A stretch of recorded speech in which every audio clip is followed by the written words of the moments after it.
Friends, നമുക്കൊന്ന് beef ഉണ്ടാക്കാം. ഞാനൊരു 1/2 കിലോ ബീഫ് നന്നായി കഴുകി എടുത്തിട്ട് അതിൽ ഉപ്പും മഞ്ഞപ്പൊടിയും ഇട്ടിട്ട് ഒരു 8 വിസിൽ വെച്ചിട്ടുണ്ട്. അപ്പോഴാണ് വെന്തത്. അത് ഓരോ ബീഫിനനുസരിച്ചിരിക്കും, ചിലപ്പോൾ കൂടുതൽ വിസിൽ വേണ്ടി വരും. അപ്പൊ ഞാനിത് 8 വിസിൽ വെച്ചിട്ടുണ്ട്. മഞ്ഞപ്പൊടി ഒരു 1/2 സ്പൂൺ, മുളക് പൊടി, അടുത്തത് ഇഞ്ചി വെളുത്തുള്ളി പേസ്റ്റ്, കുറച്ച് ചെറിയൊരു അളവില് ഗരം മസാല. അപ്പോൾ നന്നായി ഒന്ന് ഇളക്കുക. കുറച്ച് കുരുമുളക് പൊടി ഞാൻ ഇതിൽ ആഡ് ചെയ്തിട്ടുണ്ടായിരുന്നു കേട്ടോ. പിന്നെ കുറച്ച് പട്ട, ഗ്രാമ്പു ഒക്കെ ഇട്ടിട്ടുണ്ട്. ഓപ്ഷനിലാണ്, വേണമെങ്കിൽ ഇട്ടാൽ മതി. കാരണം നമ്മൾ ഗരം മസാല പൗഡർ ഇട്ടതുകൊണ്ട്. ഇതൊന്ന് നന്നായി ആവട്ടെ. അപ്പോൾ നമ്മൾ അത് ഒരടുപ്പത്ത് വേഗം വെച്ചിട്ടുണ്ട്, തിളയ്ക്കാൻ വെച്ചിട്ടുണ്ട്.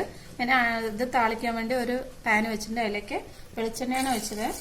കുറച്ച് കടുക്, അതിനുശേഷം അതിലേക്ക് ചെറിയ ഉള്ളിയാണ് ഇട്ടിരിക്കുന്നത്. ഉള്ളി ഇട്ടിട്ടുണ്ട്. അത് പെട്ടെന്ന് ആവാൻ വേണ്ടിയിട്ട് ഒരു കുറച്ച് ഉപ്പ് ഇട്ടിട്ടുണ്ട്. അതിൽ നന്നായി ഒന്ന് ബ്രൗൺ കളറാണ് വരെ വറുത്തെടുക്കാം. നമ്മുടെ ഉള്ളിയൊക്കെ നന്നായി ബ്രൗണിഷ് കളറായിട്ടുണ്ട്. ഞാനിത് ഇതിലേക്ക് ഇട്ടിട്ടുണ്ട്. ഇതിൽ കുറച്ച് മല്ലിപ്പൊടി ഇട്ടിട്ടുണ്ടായിരുന്നു കേട്ടോ, പറയാൻ വിട്ടുപോയതാണ്. ഒരു 1.5 സ്പൂൺ മല്ലിപ്പൊടി ഇട്ടിട്ടുണ്ടായിരുന്നു.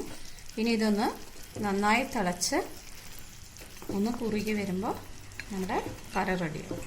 നമ്മള് കറി റെഡി ആയിട്ടുണ്ട്. നല്ല തിക്ക് ഗ്രേവിയായി വന്നിട്ടുണ്ട്. ഞാൻ അതിലേക്ക് മല്ലിയില ഇട്ടിട്ടുണ്ട്. ഞാൻ ഇളക്കി കാണിച്ചു തരാം.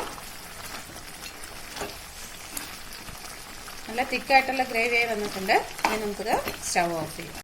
അപ്പൊ നമ്മുടെ കറി റെഡി ആയിട്ടുണ്ട്. ഞാനിതിൽ തക്കാളി ചേർത്തിട്ടില്ല കേട്ടോ, നിങ്ങൾക്ക് വേണമെങ്കിൽ ചേർക്കാം. അപ്പോൾ എല്ലാവരും ഒന്ന് ട്രൈ ചെയ്ത് നോക്കുക, സപ്പോർട്ട് ചെയ്യുക, ലൈക്ക് ചെയ്യുക, ഷെയർ ചെയ്യുക. Okay, thank you.